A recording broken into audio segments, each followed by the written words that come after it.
When I first heard about the building campaign, I was a little worried. I've seen other campaigns like this, and both before and after the effects of it.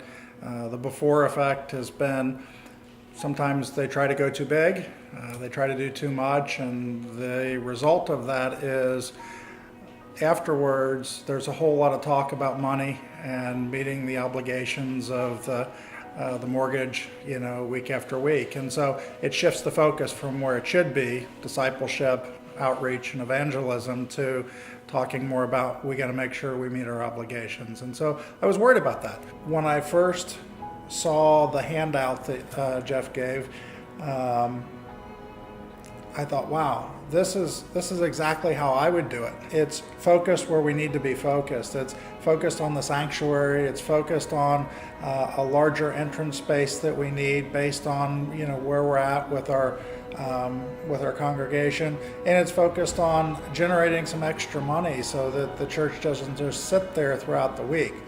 And so to me, it got me excited. And so then it was, how much do we want to contribute, and how do we want to be able to support things? And we prayed about it, and we talked about it, and we worked through it, and we started out at one number, and we got there pretty easily. I mean, we knew where we wanted to be, and that was great. But then Sue challenged me on the number and said, I really would like to do more, and I think we're called to do more. So my first response was, no, I don't think we can get there, and thought more about it. I said, well, let's think about this. Maybe we can. And so I went back, and we kept kind of going through the numbers, and the first thing was I recognized, hey, I give a fair amount to other organizations through my work, and so I'm not going to cut out that contribution for the next 2 years, but I can reduce it.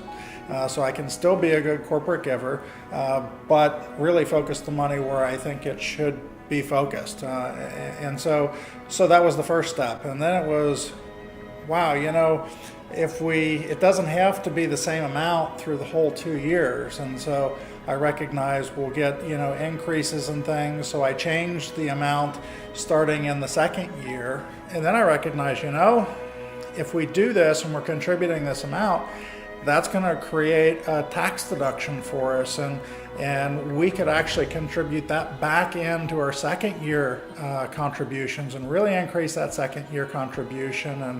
And oh, by the way, in February we get a bonus, and so let's factor in a percentage of that bonus and contribute that as well. Little by little, we were getting closer and closer and closer, and we were almost there, but not quite. And we were at the advanced commitment gathering, and I leaned over to Sue, and we weren't quite where we needed to be yet. And I said, we've got this boat. It's a 1989 boat that we restored, and we used it once last year.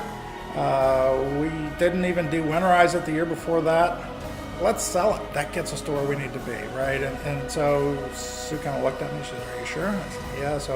So we were excited. We hit where we wanted to go, and it's amazing because I didn't think we were going to get there, but it was like little by little, inch by inch, we kept coming up with ways on how we could get creative, and we ended up hitting where we wanted to get to, and it's a stretch for us, but boy, I think it's neat because this really is something that I believe in. I believe we have a huge mission field right in our backyard. And so I would say that is the greatest thing that I think that this building can do, is to serve as a focal point for us to do outreach and evangelism. For my own family, discipleship. I feel like it's a building where we can come together, we can be a family together, we can do life together, and I feel like that for my own family, that ability to disciple us, as well as allow us to get engaged and disciple newer Christians as well, I think is just exciting. If you just stay focused on, let's make this a little by little shift from where you thought you were going to be, I really feel like the Lord will provide ways to creatively let you get to where you need to be, or where you're led to be.